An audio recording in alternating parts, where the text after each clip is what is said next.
कधीच नाही चुकणार तुमचे फेवरेट टीव्ही शोज झी5 सोबत, तेही एकदम फ्री. काय तुमच्या गमतीदार खूप किस्से आहेत. एखादा किस्सा त्यात लीड रोल माझाच असतोय प्रत्येक वेळी. 10वीला एकदा काय झालं, एक्स्ट्रा क्लासेस घेतात ना, भूमिती, बीजगणित, आणि तेव्हा माझा डबा आला नव्हता. कारण शेजारच्या गावातून माझा डबा हिची, म्हणजे आम्ही दोघे एका घरातल्या आत्या भाची ना, मग यायचा. मग तेव्हा काय व्हायचं, माझा डबा आला नव्हता आणि मला भूक लागलेली माझं लक्ष नव्हतं. सर होते समोर. सर काय म्हणाले, आता आपण अजून एक एक्स्ट्रा घेऊया. पाठीमागच्या बेंचवर मी, कारण मी ॲव्हरेज स्टुडंट, मी स्पोर्ट्स अभ्यासात माझं तसं कमीच. आणि मी म्हणले नको, असं म्हणते. कोण नको म्हटलं सर मी चौगुले, ते पण सांगायला भीती नाही, चौगुले मी सर नको म्हटले. का बाळ, असं डबा आला नाही. आणि माझ्या पोटात जाळ झालं. पूर्ण सगळा वर्ग हसला होता.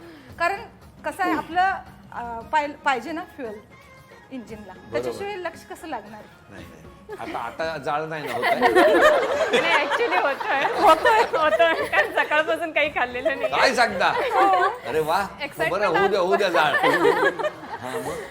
आणि म्हणजे असं छोटे प्रसंग. हा प्रसंग आहे. अजून त्याच दिवसाची मग दुपारी पालक मीटिंग होती. मी सांगते ते. पण हे असं झाल्यानंतर ना, लंच ब्रेक नसताना पण आम्हाला सोडलं त्या दिवशी जेवायला. सगळे हसले. लंच ब्रेक मग मी शेजारी कॉल केला लँडलाईन वरून घरी, आणि पप्पांना सांगितले की दुपारी पालक मीटिंग आहे, तुम्ही माझा डबा घेऊन या. मला अजून आठवते, चपाती आणि मुगाची भाजी एकटीच असं लॉबीमध्ये बसून मी खाल्ले. एकटी नाही. आधी आमच्या बरोबर जेवली होती ना. कारण टेक्निकलचा नाही सर, टेक्निकलचा तास असायचा ना आमचा. मग त्याच्यानंतर पालक मिटिंगला तर सर थांबायला पाहिजेत, काय नको. काय झालं पालक मीटिंगला?